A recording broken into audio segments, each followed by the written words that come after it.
हम जानते हैं कभी कभी जिंदगी में ऐसा मोड़ आता है जो हमें सोचने पर मजबूर कर दे कि क्या वाकई हमारा भविष्य पहले से तय है।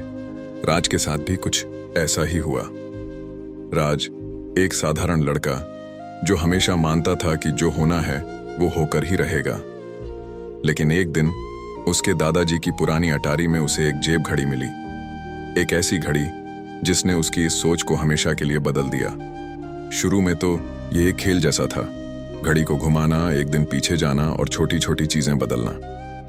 कल की परीक्षा में फेल हो गए, कोई बात नहीं, घड़ी घुमाइए और दोबारा कोशिश कीजिए। दोस्त से झगड़ा हो गया, घड़ी की मदद से वह क्षण कभी आया ही नहीं। लेकिन धीरे धीरे राज्य को एहसास होने लगा कि हर छोटा बदलाव भी कितनी बड़ी लहरें पैदा करता है। एक परीक्षा में पास होने का मतलब हो सकता है किसी और का फेल होना। एक झगड़े से बचने का मतलब हो सकता है एक महत्वपूर्ण सबक न सीख पाना। एक शाम भारी बारिश में खड़े होकर राज के सामने एक बड़ा फैसला था।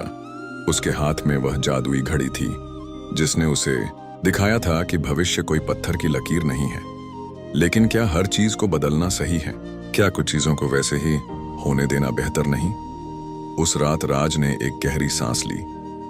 उसने समझ लिया था कि असली ताकत भविष्य को बदलने में नहीं बल्कि उसका सामना करने में है।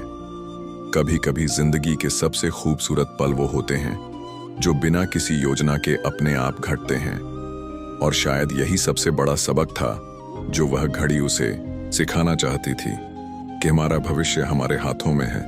लेकिन इसका मतलब यह नहीं कि हम हर चीज को अपनी मर्जी से बदलते रहें। कभी कभी सबसे बड़ी हिम्मत इस बात में होती है कि हम चीजों को अपनी गति से बहने दें और उस यात्रा का हिस्सा बने जो जिंदगी हमारे लिए तय कर रही है।